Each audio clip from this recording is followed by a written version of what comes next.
Hi friends, ఈరోజు మనం ఈ వీడియోలో రామాయణంలోని యుద్ధకాండం గురించి చూద్దాం. ఇంతకంటే ముందు వీడియోస్లలో నేను రామాయణంలోని ఇతర కాండాల గురించి కూడా చెప్పడం జరిగింది. మీరు ఆ వీడియోస్ని కూడా మన ఛానల్లో వినవచ్చు. ఇప్పుడైతే యుద్ధకాండంలోని ఫస్ట్ పార్ట్ ఈ వీడియోలో చూద్దాం.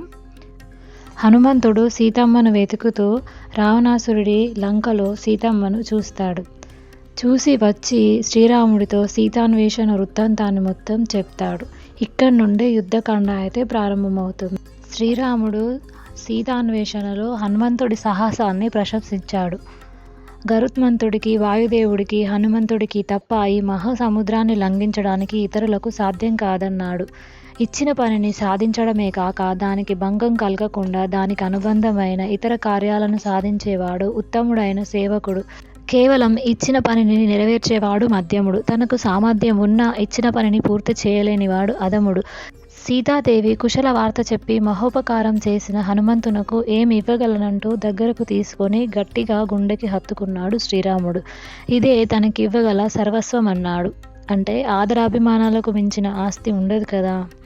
శ్రీరాముని మనసులో మళ్ళీ దుఃఖం పొంగి పొర్లుతుంది. సుగ్రీవుడు ఊరడించాడు. నిరుత్సాహం ప్రయోజనాలను నాశనం చేస్తుందన్నాడు. దుఃఖం శౌర్య పరాక్రమాలను దిగజారుస్తుందన్నాడు. శత్రువు విషయంలో ఇప్పుడు దుఃఖం కాదు, క్రోధం చూపించవలసిన సమయం అని సూచించాడు. మహాసముద్రం మీద సేతువును కట్టకుండా లంకను జయించడం ఇంద్రాది దేవతలకు కూడా సాధ్యం కాని పని అన్నాడు.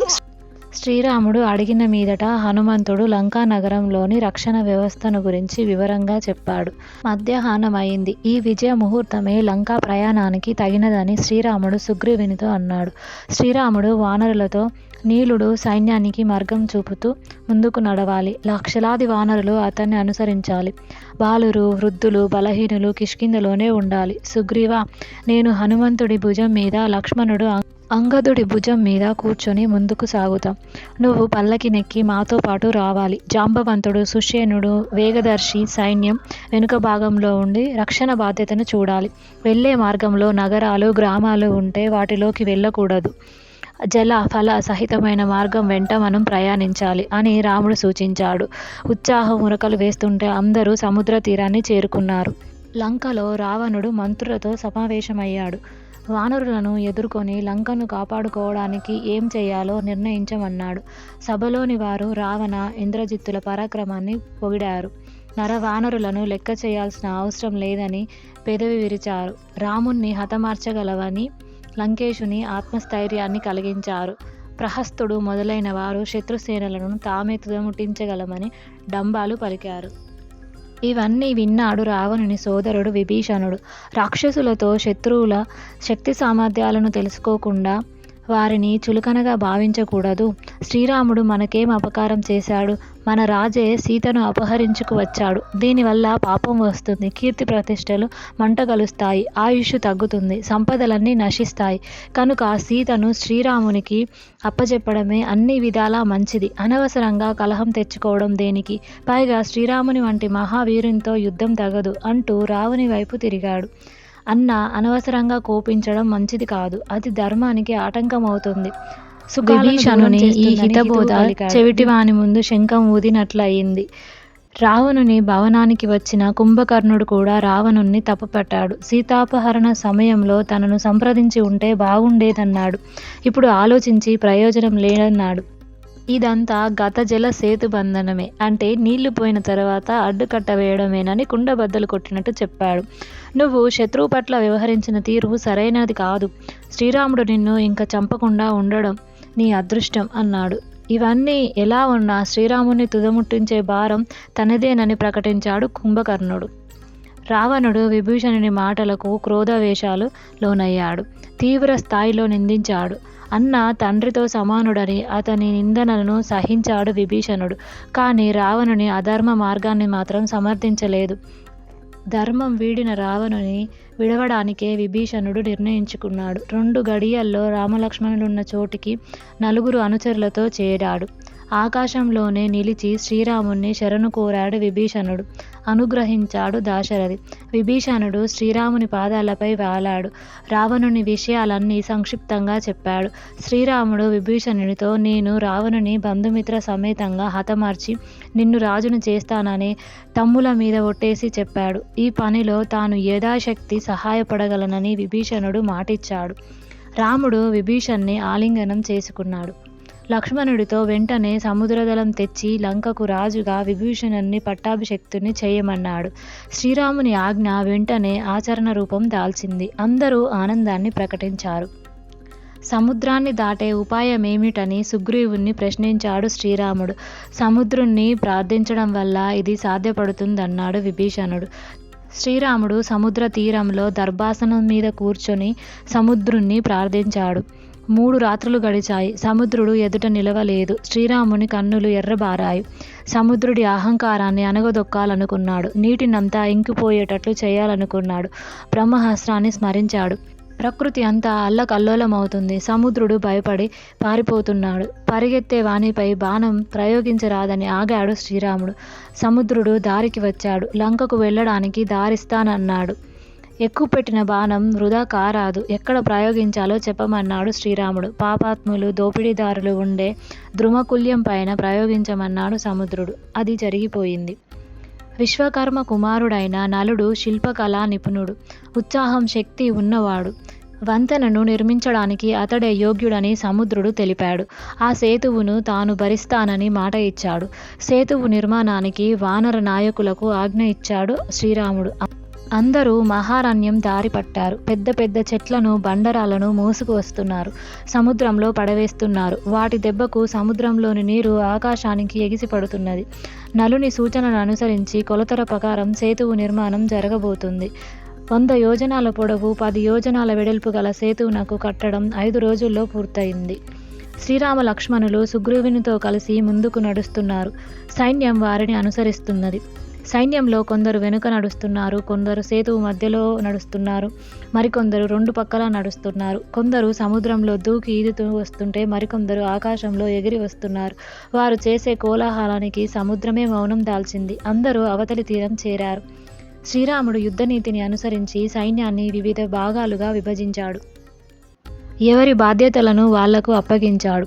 రావణుడి మంత్రులైన శుకాసరులను శ్రీరాముని బలం తెలుసుకోవాలని వానర రూపాలు దాల్చి వానరులలో చేరారు. విభీషణుడు వాళ్ళని గుర్తించి శ్రీరాముని ఎదుట నిలిపాడు. క్షమించాడు శ్రీరాముడు. తమను గురించి ఇంకా ఏమన్నా తెలుసుకోవాలంటే అడ్డు లేదని వాళ్లకు చెప్పాడు. సీతను వెంటనే అప్పగించకపోతే తన చేతిలో చావు తప్పదని రావణుడికి చెప్పవలసిందిగా సూచిస్తూ శుకాసరులను పంపివేశాడు. వారు వెళ్ళి ఇక్కడ విషయాలన్నీ పొల్లుపోకుండా రావణునికి తెలిపారు. రావణుడు సీత విషయంలో మరొక ఎత్తుగడ వేశాడు. అశోకవనం వెళ్ళి రాముడు తన చేతిలో హతుడైనాడని సీతతో పలికాడు. ఆమె నమ్మలేదు. మాయావి అయిన విద్యుజ్జిహ్వుణ్ణి పిలిచాడు. అతడు రామునిదే అనిపించే మాయా శిరస్సును, ధనుర్బాణాలను తీసుకువచ్చి చూపించాడు సీతకు. ఇప్పటికైనా తన్నాశ్రయించమని సీతను కోరాడు రావణుడు. సీత కుమిలిపోయింది. రావణుడు తన భవనానికి వెళ్ళిపోయాడు. విభీషణుని భార్య సరమ సీతని ఊరడించింది. ఇదంతా రాక్షస మాయ అని చెప్పింది. శ్రీరామచంద్రులు వానర సైన్యంతో సువేల పర్వతానికి చేరుకున్నారు. ఆ రాత్రి అక్కడే గడిపారు. ఎత్తైన ఆ పర్వత శిఖరం నుండి లంకానగర శోభను చూశారు. లంకలో మేడ పైభాగంలో టీవీగా కూర్చున్న రావణుణ్ణి శ్రీరాముడు చూశాడు. వానర ప్రముఖులు చూశారు. సుగ్రీవుడు ఒక్క ఉదుటన లేచి కోపంతో ఊగిపోతున్నాడు. క్షణకాలలో సువేల పర్వతం నుంచి రావణ భవనంపైకి వాలాడు. తాను శ్రీరాముని మిత్రుడని, తన దగ్గర తప్పించుకోవడం లంకేశుని తరం కాదని హెచ్చరించాడు. రావణుడి పైకి దూకి అతని కిరీటాన్ని తీసి నేలకు కొట్టాడు. రావణుడు రెచ్చిపోయాడు. సుగ్రీవ, ఇంతవరకు నీవు నా కంటపడలేదు, లేకుంటే ఎప్పుడో హీనగ్రీడవు, అంటే తల తెగిన వాడవు అయ్యేవాడవి అంటూ గర్జించాడు. ఇద్దరి మధ్య బహాబహి యుద్ధం జరిగింది. సుగ్రీవుడు రావణుణ్ణి ముప్పు తిప్పలు పెట్టి క్షణాలలో రివ్వున ఎగిరి సువేల పర్వతం మీద వాలాడు. శ్రీరాముడు సుగ్రీవుణ్ణి సున్నితంగా మందలించాడు. తొందరపడి ఇలాంటి సాహసాలు చేయవద్దని సలహా ఇచ్చాడు. రావణుడి దగ్గరకు అంగదుణ్ణి రాయబారిగా పంపాడు శ్రీరాముడు. సీతను అప్పగించపోతే శ్రీరాముని చేతిలో మరణం మరణం తప్పదని లంకకు విభీషణుడు రాజు కాగలడని శ్రీరాముని వాక్యం రావణునికి వినిపించాడు అంగదుడు. సభ అట్టుడికిపోయింది. 4 రాక్షసులు అంగదుడి మీద విరుచుకుపడ్డారు. అంగదుడు వారిని తన చంకలో ఇరికించుకొని ప్రాసాదంపైకి ఎగిరాడు. అక్కడి నుండి వారిని బలంగా నేలపైకి విసిరాడు. సింహనాదం చేసి ఆకాశ మార్గంలో శ్రీరాముణ్ణి చేరాడు. రావణుని భావాన్ని గ్రహించాడు శ్రీరాముడు. ధనస్సుకు పని చెప్పవలసిన సమయం ఆసన్నమైందని భావించాడు. లంక మీదికి దండయాత్ర మొదలయ్యింది. లంకను 4 వైపుల నుండి సైన్యంతో ముట్టడించాడు శ్రీరాముడు. లంకేశుడు తన భవనం మీది నుంచే పరిస్థితిని గమనించాడు. దీర్ఘ ఆలోచనలో పడ్డాడు. యుద్ధం మొదలైంది. 2 సైన్యాలు తీవ్రంగా పోరాడుతున్నాయి. ఆంజనేయుడి చేతిలో జంబుమాలి, సుషేణుని చేతిలో విద్యున్మాలి మరణించాడు. చీకటిలో ఎవరు రాక్షసుడో వానరుడో అడిగి తెలుసుకొని మరీ కొట్టుకుంటున్నారు. అంగదుని చేతిలో రావణ కుమారుడు ఇంద్రజిత్తు ఓడిపోయాడు. దీనికి తట్టుకోలేకపోయాడు. కపట యుద్ధానికి దిగాడు. రామలక్ష్మణులు మూర్ఛపోయేటట్టు చేసి నాగాస్త్రంతో బంధించాడు. వారు మరణించారని భ్రాంతిపడి రావణుడి దగ్గరికి వెళ్ళి విషయాన్ని తెలిపాడు. రావణుడు అభినందించాడు. రావణుడి ఆదేశం మేరకు త్రిజట మొదలైన వారు సీతను పుష్పక విమానంపై యుద్ధభూమికి తీసుకువెళ్లారు. నేల మీద పడి ఉన్న రామలక్ష్మణులను సీత చూసింది. మరణించారని భావించి కన్నీరు కాల్వలు గట్టేలా ఏడ్చింది. పక్కనే ఉన్న త్రిజట ఓదార్పుతో ధైర్యాన్నిచ్చింది. రామలక్ష్మణులు బతికే ఉన్నారనే ఆధారాలను చూపింది. వానర సైన్యం ప్రసన్నంగా ఉండడం ఒక కారణమని, అన్నింటినీ మించి భర్త మరణించిన స్త్రీని పుష్పక విమానంపై తీసుకురానే రాదు అని చెప్పడంతో సీత మనసు కుదుటపడింది. గరుత్మంతుని రాకతో రామలక్ష్మణులు నాగాస్త్ర ప్రభావం నుంచి విముక్తులైనారు.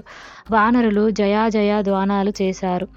అవి రావణుని గుండెలో అపశబ్దాన్ని జోడించుకొని ప్రతిధ్వనించాయి. హనుమంతుని చేతిలో ధూమ్రాక్షుడు, అకంపనుడు అంగదుడి బారిన పడి వజ్రద్రంష్ట్రుడు నీరుడికి చిక్కి ప్రవస్తుడు యమపురి బాట పట్టారు. రావణుడి బాణశక్తికి సుగ్రీవుడు మూర్ఛపోయాడు. రాముడు విల్లు అందుకున్నాడు. అన్నను వారించి లక్ష్మణుడు రావణుణ్ణి ఎదిరించడానికి పూనుకున్నాడు. వానర సేన మీద శరవర్షధార కురిపిస్తున్నాడు రావణుడు. ఆంజనేయుడు రావణుడి దాటికి అడ్డుకట్ట వేశాడు. అరచేతితో హనుమంతును బలంగా చరిచాడు రావణుడు. మారుతి చలించిపోయాడు. అయినా క్షణంలో తేరుకున్నాడు. అరచేతితో రావణుణ్ణి ఒక్క దెబ్బ వేశాడు. దశగ్రీవుడు కంపించిపోయాడు. తేరుకొని, వానరా బల, నాకు శత్రువువే అయినా నీ శక్తికి మెచ్చుకుంటున్నానని యుద్ధస్ఫూర్తిని చాటాడు రావణుడు. రావణుడు ప్రయోగించిన శక్తి అనే ఆయుధం లక్ష్మణుని ఎదలో నాటుకుంది. స్పృహ తప్పాడు లక్ష్మణుడు. అతన్ని ఎత్తుకొని వెళ్లాలని శతవిధాలా ప్రయత్నించి విఫలమైనాడు రావణుడు. అంతలో ఆంజనేయుడు రావణుడి మీద దాడి చేశాడు. వక్షస్థలం మీద ముష్టిఘాతంతో రావణుణ్ణి కూలబడేటట్లు చేశాడు. లక్ష్మణుణ్ణి శ్రీరాముని వద్దకు చేర్చాడు. హనుమంతుని కోరిక మేరకు అతని భుజాలపై కూర్చొని రావణునితో పోరు చేశాడు శ్రీరాముడు. శ్రీరాముని పరాక్రమం ముందు రావణుని ధనస్సు, కిరీటం దాసోహమన్నాయి. శ్రీరాముడు దయతలిచాడు. రావణునితో, నీవు యుద్ధంలో అలసిపోయావు, సేద తీర్చుకునిరా, అప్పుడు నా బలమేమిటో తెలుస్తుందని శుతిమెత్తగా చెప్పాడు. అంతఃపురానికి తిరిగి వెళ్ళిన అవమాన భారం రావణుణ్ణి ఒకచోట కూర్చోనివ్వడం లేదు. కుంభకర్ణుని నిద్రలేపమన్నాడు రావణుడు. అతి కష్టం మీద ఆ పని సాధ్యమైంది రాక్షసులకు. కుంభకర్ణునికి 6 నెలలు నిద్ర, 1 రోజు భోజనం. అందుకే కుంభకర్ణ నిద్ర అనేది ఒక జాతీయంగా భాషలోకి వచ్చింది. కుంభకర్ణుడు రావణుణ్ణి సమీపించాడు. జరిగిందంతా చెప్పాడు రావణుడు. తెలివిగలవారు జరిగిన దానిని గూర్చి ఆలోచించరన్నాడు కుంభకర్ణుడు. తనకు సహాయపడమని కుంభకర్ణుని కోరాడు రావణుడు. ఆపదల పాలైన వారిని ఆదుకొనువాడే నిజమైన మిత్రుడు. తప్పుదారి పట్టి కష్టాలు పడ్డవారికి చేయూతనిచ్చి ఆదుకొనువాడే ఆప్తుడని రావణుడన్నాడు. కుంభకర్ణుడు యుద్ధానికి సిద్ధమయ్యాడు. కుంభకర్ణుడు యుద్ధంలో వానరులను చావు దెబ్బతీస్తున్నాడు. వానరులు తట్టుకోలేక తలో దారి పట్టారు. శ్రీరాముణ్ణి ఆశ్రయించారు. ఇంద్రాస్త్రంతో కుంభకర్ణుని శిరస్సుని ఖండించి శాశ్వత నిద్రలోకి పంపాడు శ్రీరాముడు. శ్రీరాముని బాణధాటికి కుంభకర్ణుని తల లంకలో పడిపోయింది. ఆ తల తలగడం వల్ల రాజవీధులలోని ఇంటి కప్పులు, ఎత్తైన ప్రాకారాలు కూలిపోయాయి. కుంభకర్ణుని మరణ వార్త రావణుణ్ణి కృంగదీసింది. రావణ కుమారుడైన అతికాయుడు లక్ష్మణుని బ్రహ్మహస్త్రానికి బలైనాడు. తమ్ముణ్ణి కొడుకుని పోగొట్టుకుని తల్లడిల్లుతున్న రావణుణ్ణి ఇంద్రజిత్తు ఓదార్చాడు. భారం తనపై వేసుకొని యుద్ధరంగానికి వచ్చాడు. రామలక్ష్మణుల మీద బ్రహ్మహస్త్రాన్ని ప్రయోగించాడు. రాముని సూచన మేరకు రామునితో పాటు లక్ష్మణుడు స్పృహ కోల్పోయినట్లు పడి ఉన్నారు. వాళ్ళు మరణించారనుకున్నాడు ఇంద్రజిత్తు. తండ్రికి వార్తను తెలిపాడు. వానర సైన్య శిబిరంలో అలజడి మొదలైంది. విభీషణుడు ధైర్యం చెప్పాడు. రామలక్ష్మణులకు ఏమీ కాలేదన్నాడు. బ్రహ్మ మీది గౌరవంతో అస్త్రబాధను అనుభవించారని తెలిపాడు. బ్రహ్మాస్త్ర ప్రభావంతో 67 కోట్ల మంది హతులయ్యారు. చాలామంది దెబ్బతిన్నారు. హనుమంతుడు, విభీషణుడు జాంబవంతుడి కోసం వెతుకుతున్నారు. జాంబవంతుడు కనిపించాడు. సరిగ్గా చూడలేకపోతున్నానన్నాడు. దానిని బట్టి విభీషణుని గుర్తించానన్నాడు. హనుమంతుడు క్షేమమేనా అని అడిగాడు. ఆంతర్యం అంతు చిక్కలేదు విభీషణునికి. హనుమంతుడు జీవిస్తే వానర సైన్యం చచ్చినా బతికినట్లే, లేదా హనుమంతుడు మరణిస్తే అందరం బతికి ఉన్నా చచ్చిన వాళ్ళతో సమానమేనన్నాడు జాంబవంతుడు. జాంబవంతుని ఆదేశంపై హిమాలయాలకు వెళ్ళి అక్కడ ఉన్న సర్వౌషధి మహాపర్వతాన్ని పెళ్లగించి తీసుకువచ్చాడు హనుమంతుడు. ఔషధుల వాసనకే రామలక్ష్మణుల గాయాలన్నీ మటుమాయమయ్యాయి. చనిపోయిన వానరులు మళ్ళీ లేచి కూర్చున్నారు. సుగ్రీవాజ్ఞతో వానరులు లంకకు నిప్పు పెట్టారు. ఇంతటితో యుద్ధకాండలోని పార్ట్ 1 అయితే కంప్లీట్ అయిపోయింది. నెక్స్ట్ కంటిన్యూషన్ పార్ట్ 2 ఉంటుంది. Thank you for watching. Please do subscribe.